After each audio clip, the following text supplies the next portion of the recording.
Hello again, everyone. Welcome back to the Fandom Zone podcast.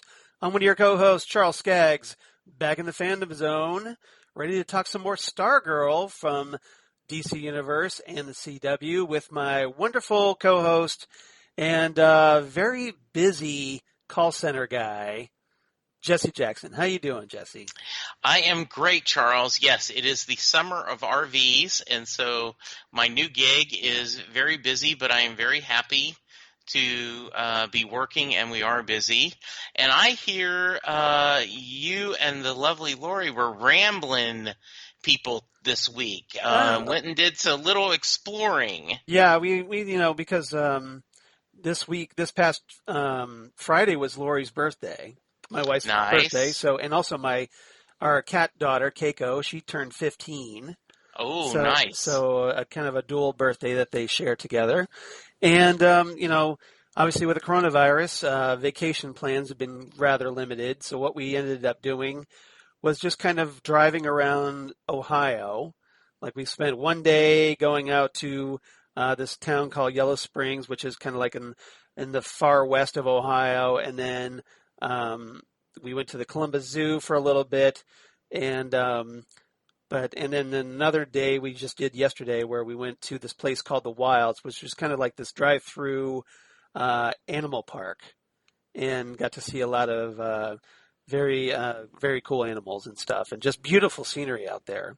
So we were obviously very responsible. We wore a mask at all times, and even when a lot of people weren't still, and which is why we were wearing ours, and yes. Using hand sanitizer like it was going out of style and wiping down everything. So we trying to keep our distance as much as possible. So fingers crossed we don't get the coronavirus, but But we, like I said, we were very, very, very careful. So well, good. Well, I'm glad you guys got to go out of the house.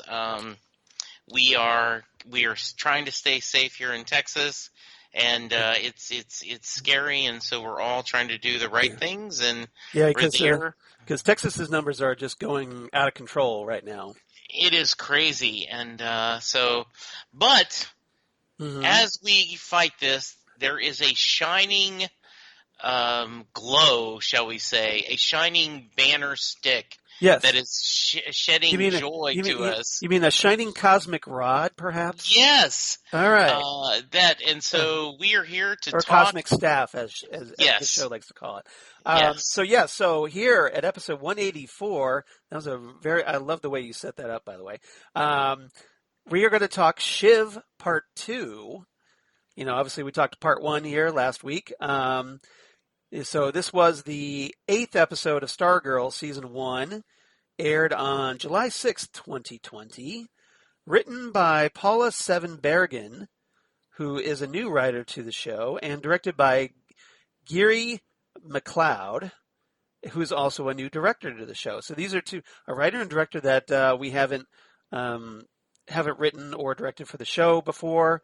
We can talk about how good of a job they did, but overall, I think this was a pretty enjoyable episode. Obviously, this is part 2 of a 2-part story, following up on the events where, as we talked about last time, where Courtney, as Stargirl, threw down officially with her new archenemy Shiv, a.k.a. Cindy Burman, and Courtney kind of got a little beaten up. as a Yeah, result, and so now she's recovering. So yeah, she did. I don't know. Um, I, I do not feel like this was a true two-parter right, because I feel like this whole series has been kind of, you know, connecting kind of at the dots. serial based. Yeah, Yes, but for title reasons, it makes sense that you do because it does feel like it's um, Shiv, Cindy's first part of her story, and then the second episode was the kind of second part of the story. yeah. But the rest of it is just kind of serialized through. Really good episode. I was really happy. Some nice character moments, some good action, some things where I'm going, don't do that. I'm screaming at the TV. So I can't wait to talk to you about it. Yeah. So, because this is essentially part two of a two-part story, no new real cast members to bring up. We kind of talked about the new ones last time. Okay, So I'll just kind of jump really quickly into a little bit of trivia before we get started. good. A little bit of an Easter egg in this one. So if you caught the scene, and we could just talk about that scene really quickly because it was kind of like a standalone scene where the icicle has a little quick meeting with this guy named Mr. Riley, who is apparently the VP of Firebrand Chemicals. Right. And in that scene, Icicle tells this guy, Mr. Riley, that, hey, I want the country free from companies like his that poison the earth and the people in it, and basically indirectly blaming this guy, Mr. Riley, for the death of his wife, Christine. So he ends up freezing the guy to death. Now, the guy he froze to death, and the reason I bring this up in our trivia section, that guy, Mr. Riley of Firebrand Chemicals, that's a nod to the Golden Age DC Comics superhero Firebrand. Okay. Who debuted in 1941's Police Comics #1, the very same comic book that debuted Plastic Man, interestingly enough. Okay. And this guy, the original was a bit of an obscure superhero. Guy's name was Rod Riley, hence Mr. Riley.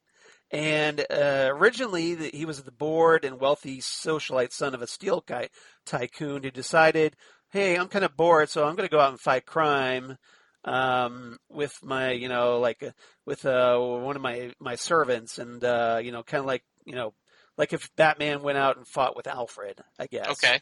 But he ends up getting killed by this supervillain called the Silver Ghost. Now the second Firebrand, much more important, especially relating to Stargirl a little bit, because the second one was Danette Riley, his sister. Okay. So this is Rod's sister, who first appeared in Justice League of America Volume 1, number 193, in the preview for the All-Star Squadron series, if you're familiar with that, from the 80s. Okay. And she was a volcanologist that was kidnapped by one of the JSA's time-traveling villains named Per Degaton, and also the sorcerer named Wotan. And she ends up escaping, but Wotan hits her with a magical blast, hurls her into a pit of lava, and the combination of the magic and the lava essentially gave her fire powers, flame, fire power. So she becomes the new Firebrand, and during World War II, she was part of the All-Star Squadron. And in that All-Star Squadron, I know this is taking a little while to set up. But, that's okay. But in the while she was a member of the All-Star Squadron, she kind of teamed up a lot with the Shining Knight. Oh, okay. And she later married him. So, we talked about the Shining Knight, who was kind of revealed to us last episode. And together, they ended up later facing the Dragon King. And that took place at some point right before the Stars and Stripes series that introduced Stargirl. And Firebrand was apparently killed by the Dragon King, although we never got to see it. It kind of happened off panel. So, so the question now is, like, are they just introducing this a little bit just to kind of an Easter egg for fans, or are we going to get it the concept that the Shining Knight's wife Hmm. was murdered by the Dragon King, and therefore he has a vendetta against the Dragon King? Do you think? So I'm going to go with first that it was Yeah, just an Easter egg for thing, though I right. do think that's a possibility. Just because you wonder how complex they want to make the story. Yeah, I did like that I scene a lot because um, the there were a lot of innocent people that died. Now the reason why um, Icicle wants to kill this guy is because it specifically led to his wife's death. right. But there were a lot of other innocent people that were killed.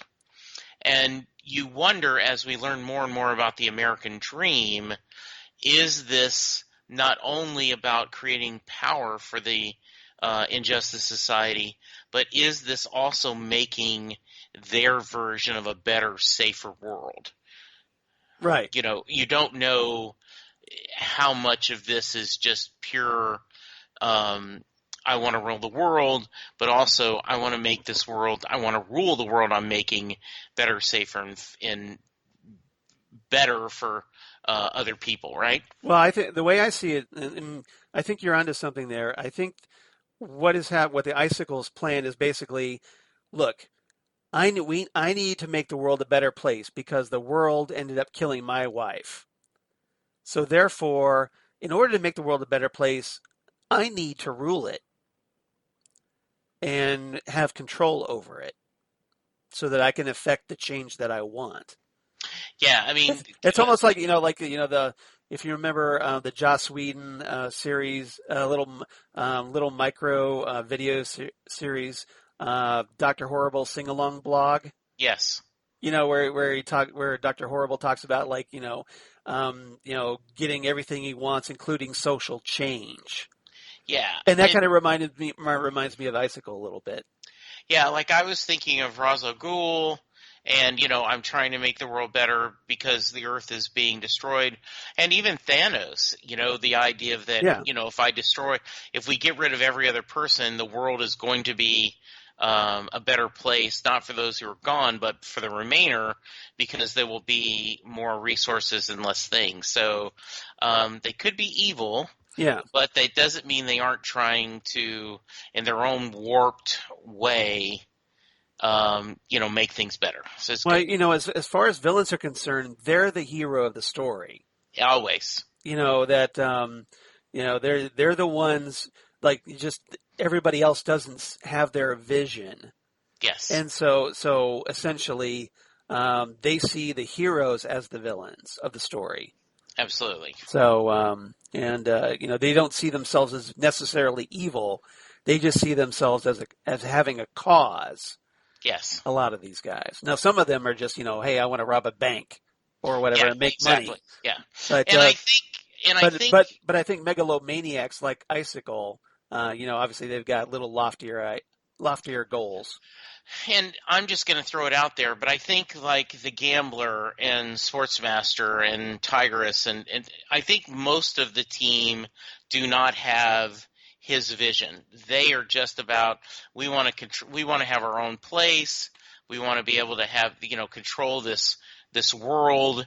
And so Like this guy wants to like yeah, Icicle wants power, therefore, hey, I'm going to get a piece of the action, yes, essentially. absolutely, I'm going to absolutely. get, I'm going to use his plan to further my own agenda. Yeah. And the more I watch Neil Jackson's performance, right? That's Yes. Yeah, he's the guy that plays as Icicle. Jordan, yeah, uh, a very complex and interesting villain. I Right. really like it. Yeah. Yeah, and obviously he makes a great big bad of the season. And we'll see more, obviously, as the season progresses. Good. So, 4 topics today. All right. These can be more shorter ones, but Sure. but 4 that I want to run down. Topic number 1. Let's talk about Courtney, Pat, Barbara, and Mike. So essentially, like I said, following up with the events where Courtney is injured and where poor Pat essentially sacrifices his beloved Buick, um, his classic Buick, to essentially provide a cover story in the terms of a car accident to explain Courtney's injuries. And obviously that leads to some complications because Courtney's kind of sidelined for most of the episode, but it also provides an opportunity for her relationship with her stepbrother Mike. So what did you make of Courtney, Pat, Barbara, and Mike in this story? Great topic. Hmm. I At the beginning of the episode, we see him driving by himself, crashing the Pat, car. yeah. Yeah, Pat does. And I was momentarily irritated because I thought we were going to get the 48 hours earlier, Yes. because that's one of the.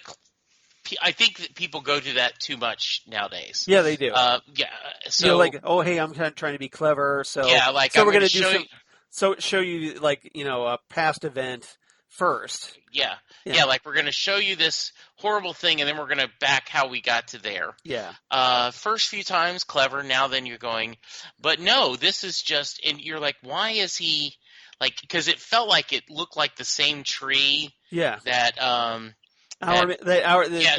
man's Rick's, father, Rex and Wendy Tyler struck. Well, so actually, you're like, thought was presumed Yeah. to strike, as we find out later that it was Solomon Grundy. Yeah. yeah. So I'm trying to connect the dots, and then all of a sudden you get the reveal.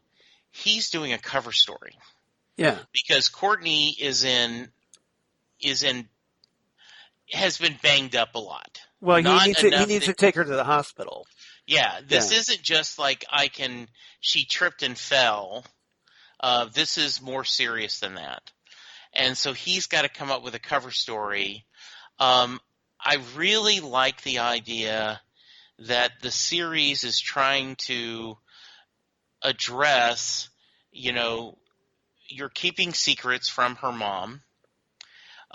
This is a dangerous thing, and how do you explain when someone get injured this, and him trying to do that? I love the scenes between him and Barbara where she's like, I thought you weren't going to let her drive.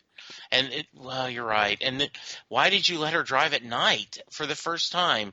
Well, it was a bad idea. And he so desperately wants to just come clean. And I understand for story purposes why they're doing this, but if we put on our real life filters, Pat, you don't let a teenage girl set the rules. You're the adult in a relationship. I don't care whether she wants it being told or not. Because she says this.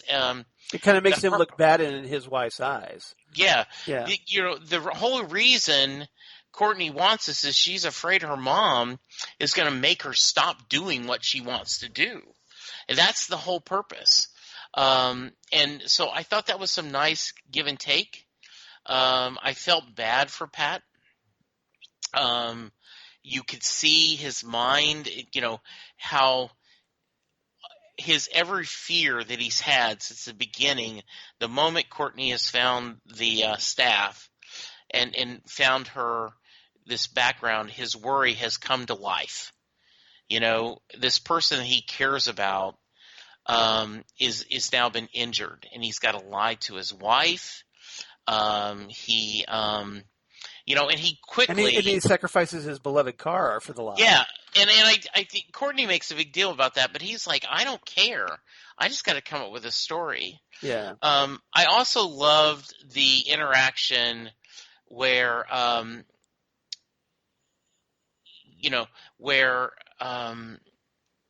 we do get a nice brother and sister discussion, right? Yeah, and that's that's one of the things I wanted to talk about. Where Courtney's in bed recuperating, and remember last time, they had this big blow up in the football stands, where Mike called her out for spending too much time with his father. Yes. And so that obviously kind of, naturally upset Courtney a little bit. And that was kind of left hanging a little bit. Yeah, it was. So Yeah. then now in this episode, Mike comes by, with some snacks, Yes. and maybe because of the seriousness of the injury, at least the story that he's told, Yeah. he kind of feels bad a little bit. And this is the first time we kind of see Mike, I think, really reaching out to Courtney. Yeah, and I like that. I like Courtney's sweetness to him. That this kind of because Because he talks about how he thinks Courtney, it's cool that she's his sister, which is right. something he's never said before. Yeah, and the in real world, and I realize this is a TV world, but not everything is the Brady Bunch, right? Mm-hmm. When you're a blended family and everything immediately becomes, it is. Like we all love each other. And Yeah, it's all smooth and perfect. Yeah, because Courtney and Mike are now related by marriage, but there is not a bond of a brother and sister, and they're trying to make it work the same way that Barbara's trying to make it with Mike, and Pat trying to make it with Courtney. So I thought that was a very sweet moment. I think him apologizing to her and saying, I do like the fact that you're my sister. I think this is great, and I am just jealous, and I do. Ken from Chicago tweeted after our last episode about he does feel like Pat is shortchanging Mike, and he agrees with our discussion. He needs to do more, and I do think and you only have 45 minutes every week. I get that, but you do wish somehow in these first 8 episodes, maybe in the first 2 or 3, there would have been some kind of bonding between Mike and Pat to show us that he is a good father. They have a solid relationship. That he isn't neglecting Mike. Yeah. Right. Yeah, exactly. Yeah. I mean, I thought that I was really happy to see Mike make that apology, which I actually thought was a genuine apology for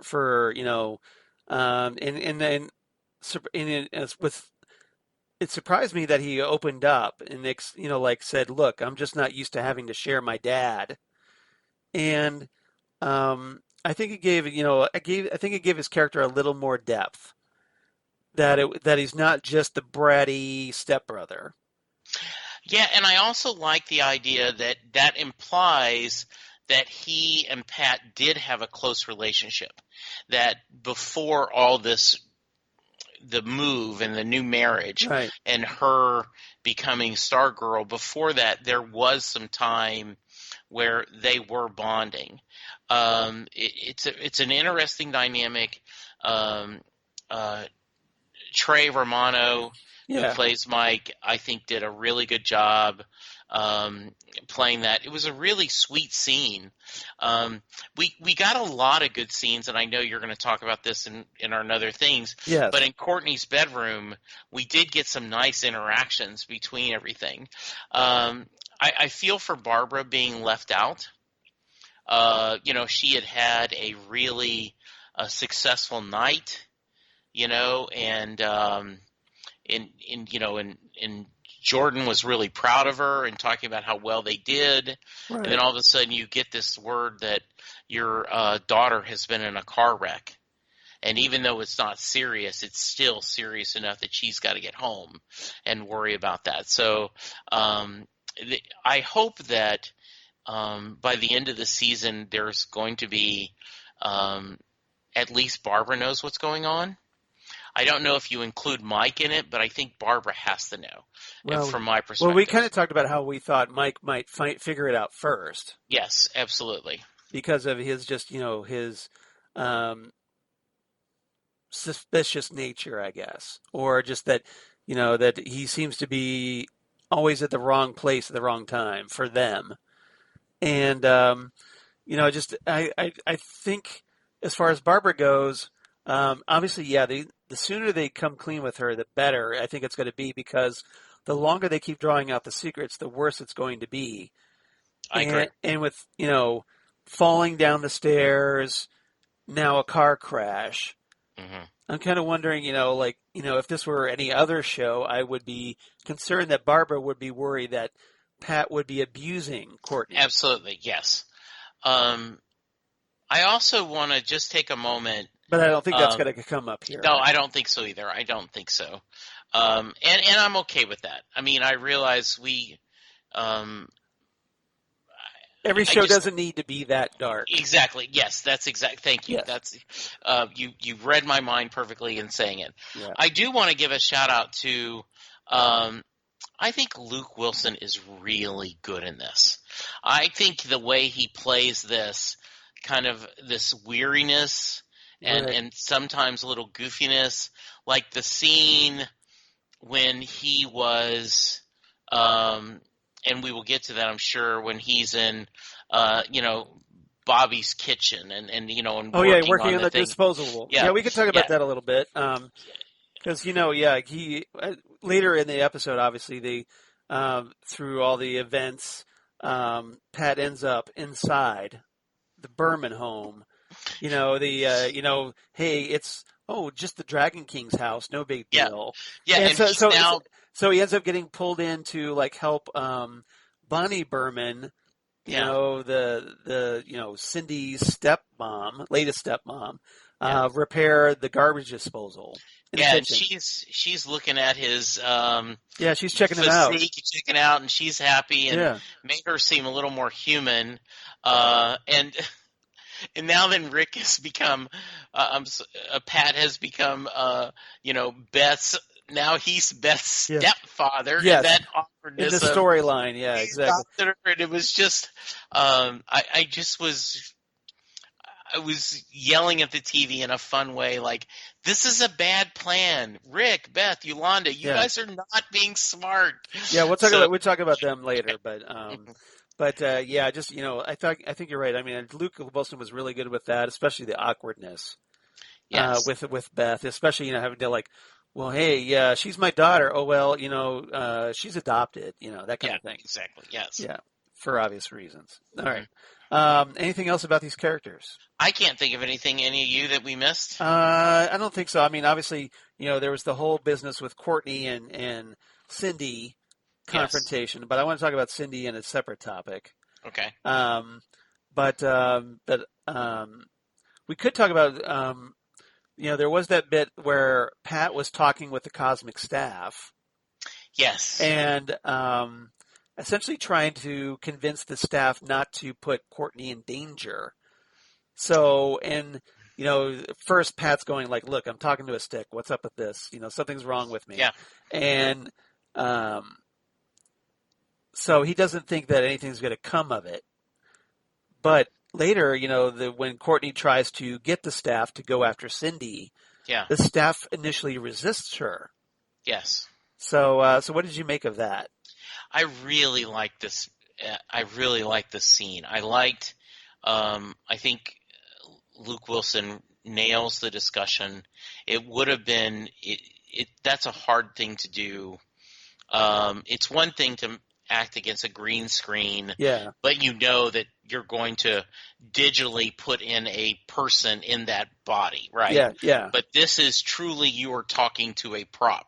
An inanimate object. Yeah. Exactly. Yeah, and I liked how they chose to not let the staff acknowledge that it hurt him. Yes. And we still don't know. At least while he was there, because we saw the staff kind of glow after he left. Yes, after he left you the room. saw the action Yeah. where it did, and I still want to know more about the staff and more of the AI and is this partly magical? Is it science, a whole artificial intelligence? But part of me is kind of the same way. I don't need to know necessarily the mechanics of why the TARDIS goes where it goes. This is just a thing that the staff is in its own way a creature. It is its own character. Right. And they've done well with that. I think it's Like, done really well. so you're asking yourself, do I really need to know this? Right. Yeah. Exactly. Yeah. Yeah. Because, or just, can I just sit back and enjoy it? Exactly. And I'm sure if they decide to tell the story, I'll be happy. And then we're going to, as fans, we'll debate, well, I don't know if that was a good story. Yeah. It's kind of like when Josh, to mix our metaphors, right? You just mentioned Josh Whedon, but Book, you never knew Book's secret origin, the origin on Firefly. And then when they did a comic, a lot of people were like, oh, well, I don't like that origin. I like the one I made in my mind better. Right. The head canon, yeah. Yeah, and that's the challenge you have as a writer. Right. Like, sometimes the headcanon, as you just said so eloquently, is better. But you're right. That was a really good we had a lot of nice one-on-ones this time. And when Cindy goes, and I don't know which.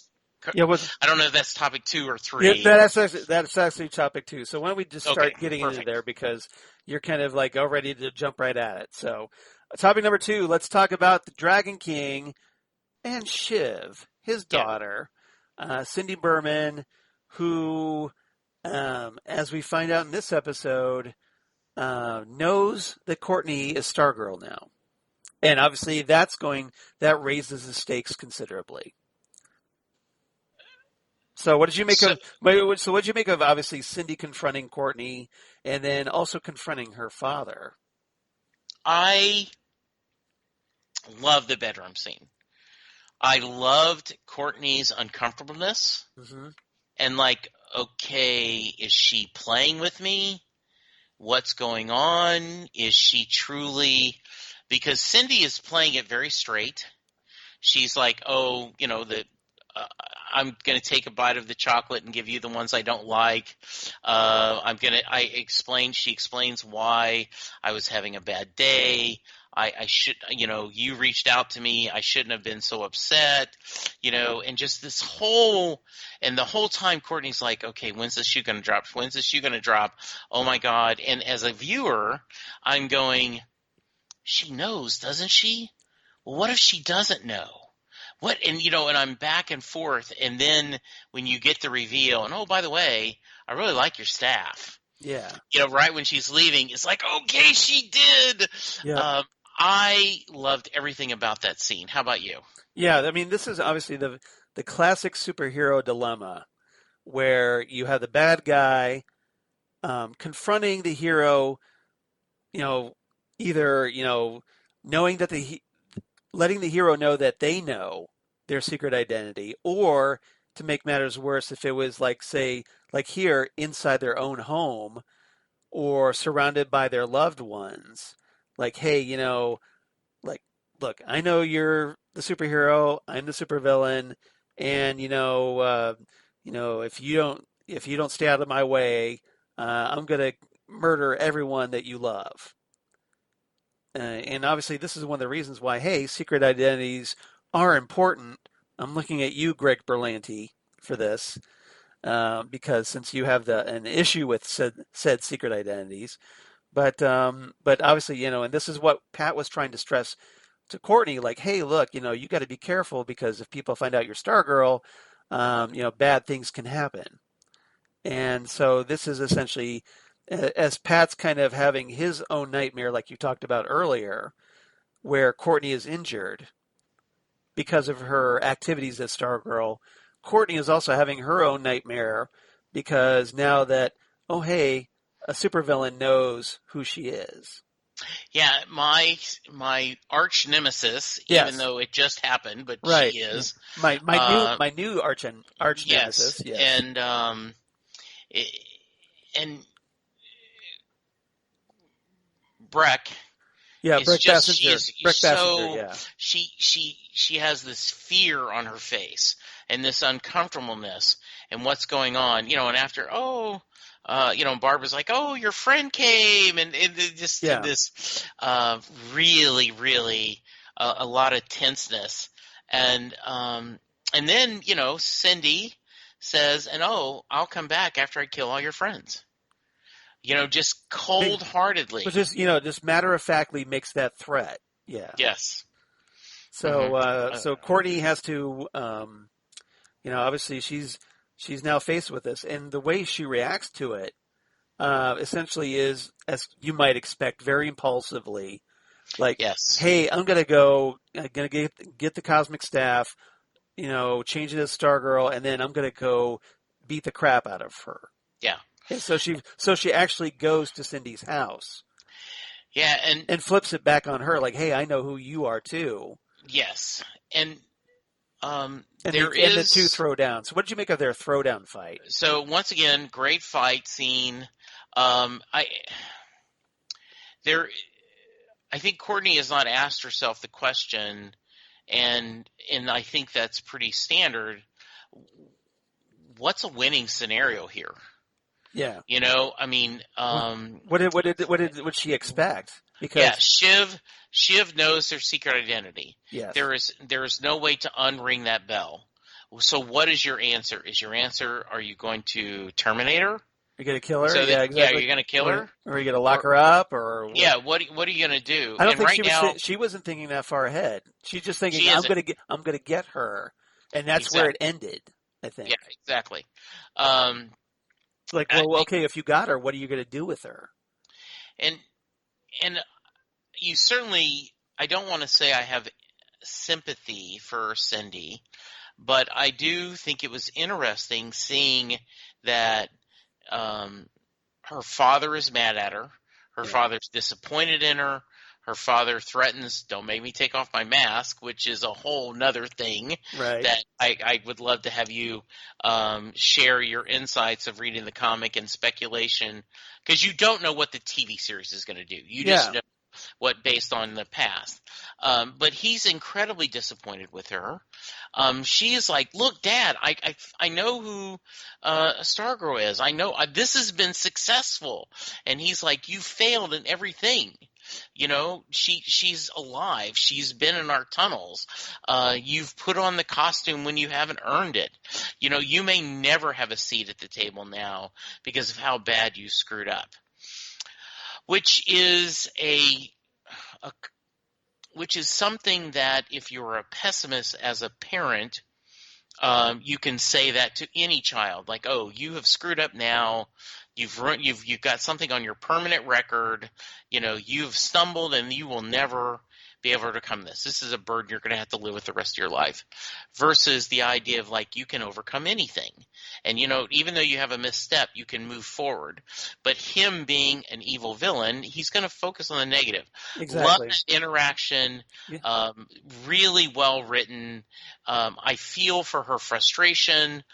She certainly is it is nice to see our villain side, and while I'm not sympathetic, I am maybe a little empathetic with her. I guess, would that be the right choice, I think? Okay. Yeah. You mean just that you kind of understand what she's going through. Absolutely. Even if you don't necessarily agree with it, I think. Yeah.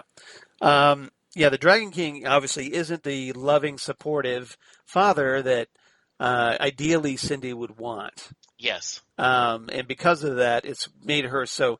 It's part of the reason why she's so horrible as a human being. Yes. But she still feels this obligation. She wants to please her father.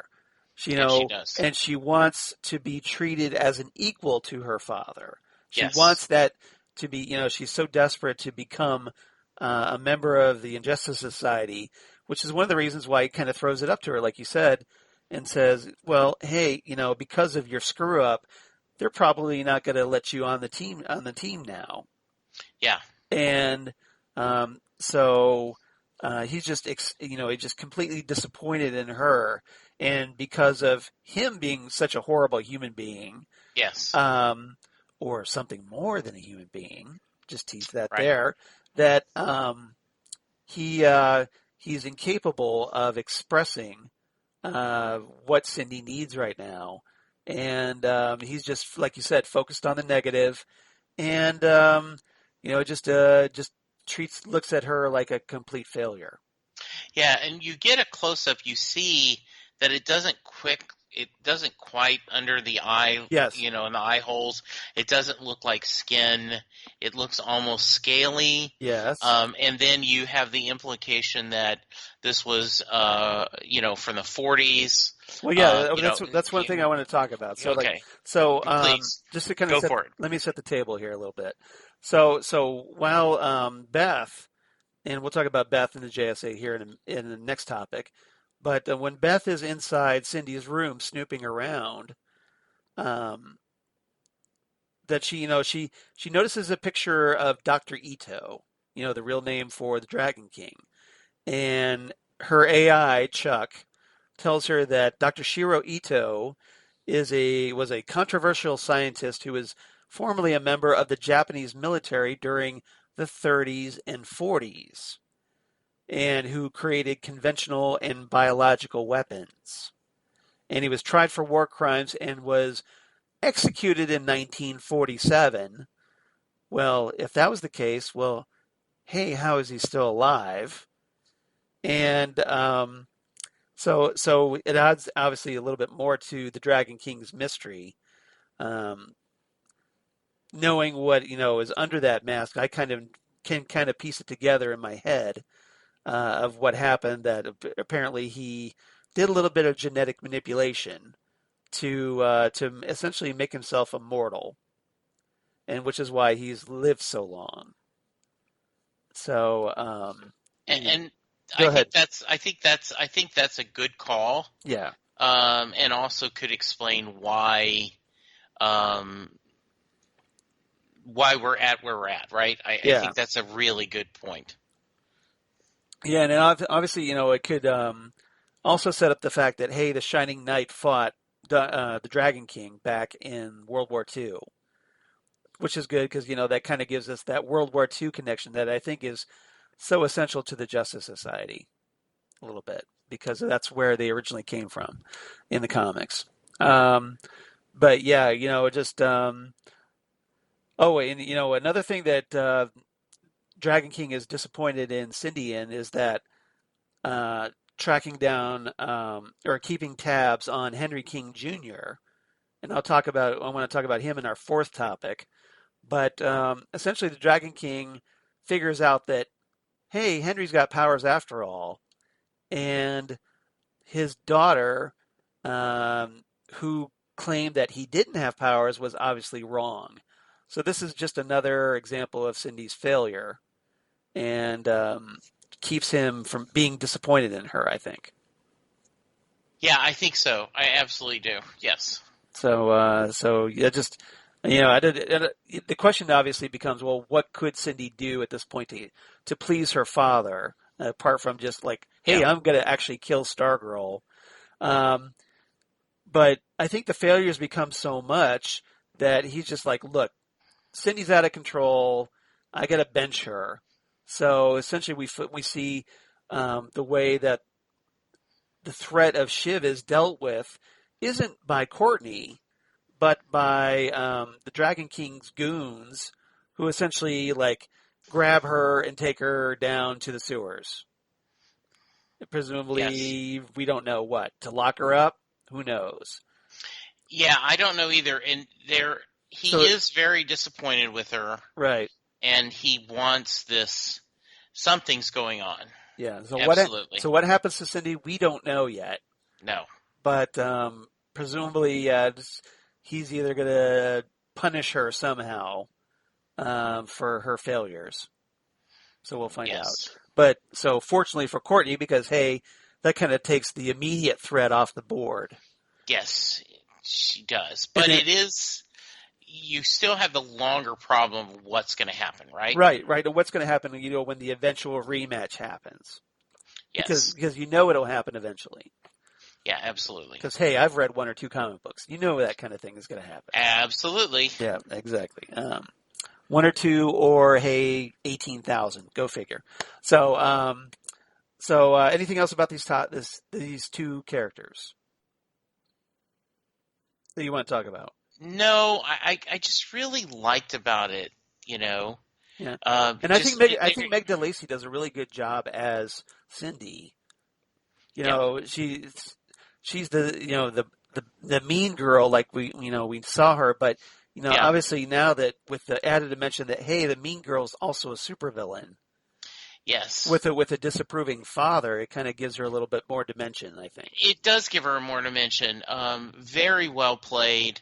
And the as I talked about last time, I really like that they're working toward giving them a really interesting relationship, Courtney and Cindy, and so this continues that. Yeah, I liked it a lot. and they even mentioned, Cindy mentions that to Courtney that hey, things have turned out a little bit differently. You would have been like me. Yes, So essentially, they're two sides of the same coin. absolutely. All right. Topic number 3. We talked about them a little bit, but let's talk about Beth, Rick, and Yolanda, a.k.a. the rest of the JSA. Beth, in particular, kind of adds to the tension level in this episode because Beth kind of lets her curiosity get the better of her a little bit. Ultimately, to the point where she needs rescued by her fellow JSA members. And so what did you make of Beth's plan to get inside the Burman house? While the episode was happening, I was going along with the ride. Yeah. When I look back afterwards, I go, okay, Beth is too smart to act this way. Yeah. It just seems like well, she's eager, though. She's very eager. Yeah, she is eager. And just it seems that she wasn't thinking, like, what did she think's going to happen when she goes through that key? Just because the goggles can tell you what the number should be doesn't mean it's a good idea.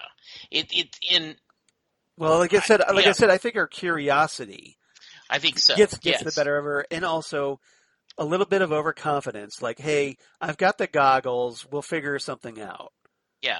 So in her inexperience, like, she's not used to this sort of thing. So she's not really anticipating trouble. I think she figures, well, hey, there's a secret inside. I'm going to go inside and figure it out. Yeah. And not really think about the potential problems that might have. And I did like the scenes with Yolanda and Rick and Beth, like, okay, we just got to go take care of this, right? Like we're, okay, we have these powers now, and they have learned nothing from their failure. Well, they're still young at it, but yeah, they have that young view of cockiness. Rick is still a hothead. He's going like, look, yes, Sydney hurt Courtney, so let's go after her. Let's take her down. And he's just ready to rush in there. Beth, to Beth's credit, she does talk Rick down. And she goes, look, I care about Courtney too, but we're going in there, without a plan, isn't going to solve anything. So she kind of comes up with a plan, but she, like I said, I think she has, so she, she wanted to, like, everybody focus on a plan of what they were going to do, but again, I think she just Beth let her curiosity get the better of her, and as a result gets her into a very uncomfortable predicament in Cindy's bedroom. Absolutely. And it was funny. Yeah. The scenes of them doing that, watching that was really, really interesting to see. I liked I enjoyed the uncomfortableness, though I was kind of like, oh, this is not good. This is not good. Yeah, this is not good. So you were worried for Beth's safety because I was. Here she's walking around those tunnels underneath the Burman house. Yes. And, she hears Solomon Grundy's roar, and she gets spooked, and she bolts out of there. But you're just like, why are you going down there alone, idiot? And you're worried about her safety. And then like, okay, she's got to the basement. Great. She's going to be okay. She's just going to get out of the house. No, she decides, I'm going to go upstairs to Cindy's bedroom and see if I can learn anything there. And you just want to go, why are you doing this? I did. Well, she was just asking for trouble. And like I said, she was asking for trouble. And she's just, like I said, she wanted to know so badly. Like there's more here, and she was willing to risk, or not even really just risk, but she just not thinking about her own safety. She's just like, we have to find this out. And I did like how the team got together to help her. Yeah, they pulled her. I mean, obviously, Yolanda Yeah. gets in her Wildcat costume, climbs up on the roof or whatever, and then throws Beth out the window. Rick catches her. Hmm. So, That was good. you That know, was really good. yeah. So, and obviously, Beth is freaked out by it, but Yeah. um, but yeah, just they obviously rescued her, and then Beth shows the picture of Dr. Ito to Pat, Hmm. and Pat recognizes Dr. Ito and is like, "Okay, we need to get out of here like right now." Yes, absolutely. So, so a little bit of an adventure, but yeah, just, you spend a lot of time worrying about Beth's safety in that one. Yes, absolutely. Yeah, because obviously she was out of her depth. Anything else about the JSA you want to talk about? Nope, I am good. All right, fourth and final topic this time: Brainwave Jr. So I want to talk about Henry King Jr. a little bit. Henry, this is kind of like starts to be a big episode for Henry because he finds out, he's at his dad's house. Finds out he keeps having these headaches because his mental powers are forming. Yes. And we saw him, like last episode that his telepathy was coming in. This time his telekinesis comes in. So like he's trying to, he's, he tries to open some pills and he ends up levitating those and figures out he has this power. Then he tries using it on a key that kind of floats around his dad's office trying to figure out what the key actually unlocks. And in the process, he finds a secret door with his father's brainwave costume inside. So this is again, now unlike Cindy, who already knew her father was a supervillain, it seems pretty apparent that Henry King Jr. didn't know his father was a supervillain. And she's all excited, like, oh, see, we're in this. We're in the next generation. We should do this. He is confused. He doesn't understand He's what's freaking going on. out, yeah. He is freaking out. Now, I do have a question. Yeah. Was what was Brainwave Senior? What was his day job? I don't remember. I don't remember either. Okay, why do you have a huge no, metal skull? No, I remember now. He was a medical doctor because he worked with Beth's mom. Okay, so that explains, that is a reason why you have a metal sculpture of a brain on your work desk. Yes. Okay, I couldn't remember because I just kept staring at that like, okay, subtle. Yeah, exactly. Yeah. Like on point. Well, at least hey, he's on brand. Got to give him that. Yes, he is on brand. Yes. But yes. So Henry, he finds the costume. Is like, oh my god, my dad's a supervillain. Yes. And then he also finds like a stack of files, including one of Cindy. Yes. And a picture of his mother. And yeah. Henry reads Cindy's file, which includes this note from Dr. Ito to Dr. King, Henry's father, thanking him for agreeing to his proposal and learning that Cindy was sent to keep an eye on Henry. So now Henry learns that his girlfriend was essentially a spy. Yeah. And in the letter, Ito talks about that he'll alert Henry's father of any changes. Right. So essentially, Henry kind of pieces together that, hey, my girlfriend was sent to spy on me to find out if I had superpowers. Yeah, and so that's another really bad reveal for him. Right. So obviously that kind of upends his world. And on top of, hey, his world's already being upended because his father's in the hospital. He's got all these new powers that he's not a master of yet. And then on top of it, just the icing on the cake, oh, hey, my girlfriend, who I thought was my girlfriend, is just spying on me for some other dude. Yeah, it is. I thought that was a nice kind of reveal. Yeah. They are playing him becoming aware of his powers, easy for me to say. Yeah. Very well, because he's confused. He doesn't understand what's happening. He didn't seem to freak out as much with being able to control the key, but when But he's the telepathy is what obviously, yeah, it's affecting your thoughts because you're hearing everybody else's thoughts. and that great scene where he says, "I just want everyone to shut up," Yeah. and where he sends this blast. This psionic blast out. Yeah, Yeah, exactly. yeah, And that was a big moment because it all culminates in this fight in the street where Courtney yes, as Stargirl is throwing down with Cindy, and Cindy, like you said, wants Henry like, hey, we're the next generation of supervillains. Help me kill Courtney. yeah. We can kill her, We can and kill her. And yeah, and Henry is just like, I can't, like, what are you doing? He's got, and then he also picks up that, Courtney's thoughts in the process.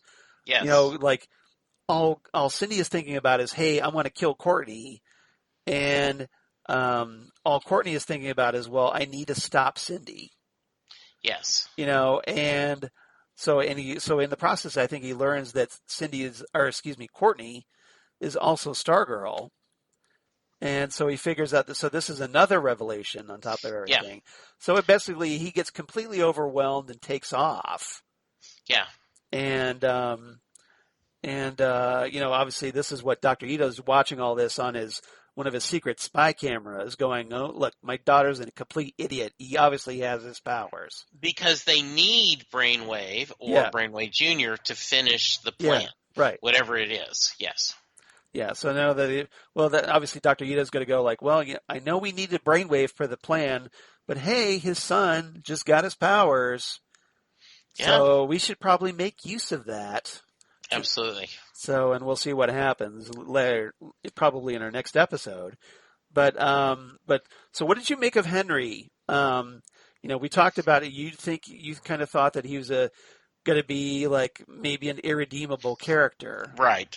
So any changes to that opinion, or are you still waiting to see what happens? I'm still waiting to see. I have not seen any signs that he's on but I think it's too early to see a redemption, signs of redemption journey. So I still stand by, I don't think that's going to happen, but I don't think if you and people who are pulling for that storyline, Right. I don't think you're out of hope. I think that could very well happen. Well, I just don't see signs of it yet. Well, to Henry's credit, he doesn't just go right along with Cindy and try to kill Courtney. And he's basically like, just get away from, trying to get everybody to leave him alone. And so because of that, I think that, he's not willing to jump right in and he's not as evil as Cindy. Could be, yeah. So we'll see. He also didn't help Courtney, though. He didn't help Courtney, but to be fair, like, he's going through his own thing right now. So maybe he wasn't really in a position to help her.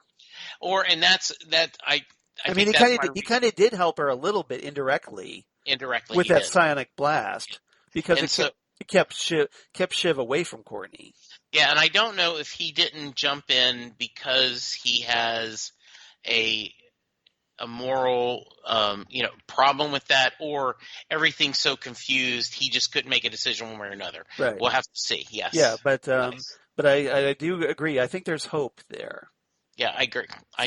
So we'll see. So maybe he's not as evil, or at least maybe he will do that kind of heel turn. Yeah. Even if the ISA tries to recruit him, yeah, I think he'll come around. That's my prediction. I agree. We'll see. Yes, absolutely. Okay, so we'll see if that happens or if I'm completely wrong. All right. Anything else about this episode? We talked a lot about. I think it was a really good episode. A lot going on in this one. There was a lot of plot going on. Ready to learn more about the Silver Knight and the American Plan and all these other things, but really, really moving the story along. All right. So, favorite quotes. Do you have any favorite quotes of the episode? I do have a couple. Go for it. Most of it on Comedy Relief. Yeah. Beth in Cindy's bedroom. Wow, she really likes taking pictures of herself. Yeah. And then I only have two more. Okay. The goggles Chuck. Yeah. Pat Dugan is 14 pounds heavier than my last interaction with him. And Pat's like, what's he saying? Beth, nothing, Yeah. nothing. And then, of course, you've already mentioned this a little bit, but the great Luke is just, Pat, talking to a stick, Pat. That's great. You're losing it, Pat. You really are. I just love that because he didn't think it was working. We just, later we see it was. How about you? You got some? Yeah, I got a few here, ones that you didn't cover. Cindy and the Dragon King having their little discussion where Cindy is like, don't passive-aggressive me. I proved myself. And the Dragon King replies, the fact that Stargirl is still alive says the opposite. Yeah, really, really nicely done. Yes. So once again, the disapproving father. Bobby talking with Beth when she sees Beth wearing the goggles. And she's like, what is that you're wearing? And Beth is like, these? Oh, my vision is bad. It's like beyond LASIK bad. So I sometimes wear these. Yeah, that was good. I thought that was cute. Cindy's put down of Courtney's bedroom. She's like, nice bedroom or nice room, by the way. If you don't mind, thrift store chic. Cindy is such a bee. She is a bee, yes. And then Courtney and Cindy with the big shoe dropping reveal where Courtney says, thank you for stopping by. I really appreciate it. And Cindy replies, oh, sorry, forgot to mention, I really like your staff, Stargirl. You think after all this time we spent together I wouldn't recognize you through that stupid mask? Don't worry, your secret's safe with me. I don't want to share it with my dad and get sidelined, so better rest up, Stargirl. I'll be back after I kill your friends. Such a great reveal. Dun, dun, Such dun. a great reveal. All right, so we'll change the up and let you give your rating first. All right, so I thought this was a good episode. It didn't really move things forward, but it was a nice, I think an overall nice episode. So I give it a solid 8 out of 10 shelves of fake books. Nice. I like that. I am in sync. I gave it 8 out of 10 Pizza Palooza bites. That was another one I was thinking of. Yes. Really, really nice. We are getting toward the end of season 1, but I think feedback before news. Yes, feedback before news. Okay. Oh, actually, we don't have any feedback because okay. Kent from Chicago, after doing so well, kind of maybe he was also off on vacation this week. Absolutely. All right. So we do have news, don't we? We do, and we should talk, obviously, first and foremost, Stargirl got picked up from season 2, you guys. So, which is good. So, now, interestingly, because, obviously we talked about how Stargirl is being shared between DC Universe and the CW, but for season 2, apparently, it's going to be exclusively on the CW. Which gives you, I wonder if DCU is being phazed out because of HBO Max. That's what a lot of people are now wondering. It's just kind of like another nail in the coffin. Yeah. Because, and there's something else I want to talk about that kind of relates to this a little bit. That all the new shows, any new seasons or whatever, are appearing on other platforms. Yeah. And go ahead. Do you like I've tried to read comics on my computer screen. Yeah. And I think I'm an old fart. I do not like the interface. It seems clumsy to me. Have you had any issues with it? It's a little bit, as far as downloading, it's very difficult because once you download to your tablet or whatever, it kind of throws them in an area, and it doesn't organize them at all. You may download issues 1, 2, 3, 4, and it'll show up listed 4, 3, 2, 1. Okay. The most recent one you downloaded will come up first. Right. So as a result, it's if you download several books, several titles, they're kind of scattered all over the place. It's not nearly as user friendly as, say, Comixology. Yeah, and because when I'm trying to read, Yeah, I'm having to search for and I ended up having to use the arrow button yeah, instead of the mouse. And then if I use the arrow button, it seems to go from panel to panel better. yeah. So, and See, I read a page at a time. okay, So, because that's because that's the way comic books really should be read. right, But I mean, if you're looking on a phone, yeah, you'd have to do a panel by panel. But yeah, that's why I prefer reading on the iPad.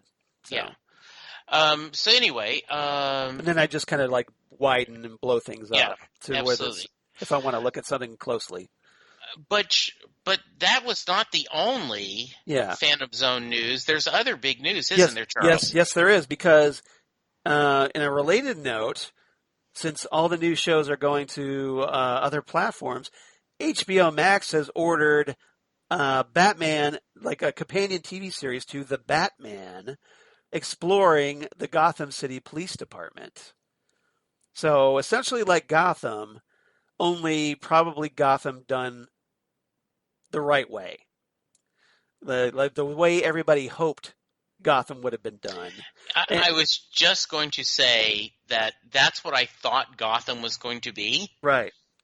Kind of NYPD Blue set in Gotham. Yeah. Yeah. So according to, this is all according to the deadline. So the HBO Max has given a series commitment to a new DC Comics drama exploring the Gotham City Police Department, set in the Batman continuity, established in Matt Reeves' upcoming film, The Batman. So apparently, it's going to be like a prequel to the Batman film, um, where Batman's been around for a few years. And what makes this series, I think, a little bit more hopeful for fans than Gotham is that this series is going to be from Matt Reeves, the guy, producing or directing the upcoming Batman movie, and also from Boardwalk Empire creator Terrence Winter, who's going to That's be the guy writing the show. okay. That's some good credibility. I like Right. Boardwalk Empire. That was Yeah. really well See, done. I was a fan of Boardwalk Empire as well. So if essentially this is the TV show Gotham meets Boardwalk Empire, that sounds I'm very in. promising to me. I agree. So, and it's quote set in the world Reeves is creating for the Batman feature and will build upon the film's examination of the anatomy of corruption in Gotham City, launching a new Batman universe across multiple platforms. Nice. So it will extend the world established in the movie and then further explore the myriad of complex characters of Gotham, unquote. Yes. And this, of course, joins some other DC Comics series that are going to be appearing on HBO Max, including the upcoming Green Lantern series and Strange Adventures shows from Greg Berlanti, and also Justice League Dark from J.J. Abrams, which I'm really looking forward to. Yeah, all those sound good.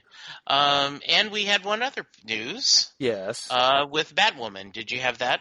I did not, because as far as I'm concerned, I'm done with Batwoman. Oh, okay. So, Well, but if you want to share that, go right ahead. I will. Yes. So, CW has announced that they have a new Batwoman. Her name is Javonica Leslie. I really enjoyed God Friended Me, the series from CBS that lasted 2 seasons. She played the main character's sister. Right. The character she played on the TV show was a lesbian. In real life, Javonica Leslie says she is bisexual. She is African American. Right. And they have cast her to play the character's name, I think, is Ryan Wilder. Right. I do. So it's I a do brand not, new, so it's a brand new character created for the show, Yes. and that's kind of what. See, I don't have a problem with the new actress, but I Right. have a problem with the new character because it's not the character I want to watch. It's not the Batwoman from the comics. Yes. So I have been skeptical Yes. about this. I am going to give this series a shot. I am a little more interested in because the actress was really good God Friended Me, and Right. so I think she could bring in something. I don't know how they're going to connect the dots, and it may make me roll my eyes, but I do think this is amazing. They're very, and there was speculation that one of the reasons they wanted to recast this is so they could add a a African American lead, which is something that is not. We have Black Lightning and Right. his family, I'm going to be hopeful. Like I said, the actress is very good. Yeah, it's like Ruby a Rose is she was very active on Instagram. Like she was supportive. Yeah. excited. So I'll hope for the best, but I certainly understand Yeah. fans like yourself that go, this is just a good excuse. I have too much TV to watch anyway. Well, I can just move on. yeah, I mean, like I said, it's nothing against the actress or I the know fact that that. she's African American. I just have a problem that she's not Kate Kane, the Right. character, because that's the character I want to watch on a Batwoman TV show. Yeah. So, and especially after spending season 1 establishing Kate Kane, and because she has that connection to Bruce Wayne as Bruce's cousin, Yes. All that being suddenly just wiped away in season 2, and to bring in a replacement Batwoman. Mm-hmm. That's why it just seems like, well, okay, I'm not getting the Batwoman I want to watch. Like you said, there are plenty of other shows. So more power to the people that want to keep watching. No problem if you want to do that. I'm all for it. Jesse, I look forward to your reporting as far as whether the show is worth continuing or not. Yeah. But as far as my wife and I are concerned, it's like, no, we want to watch Kate Kane, and if we're not going to get Kate Kane, then we're out.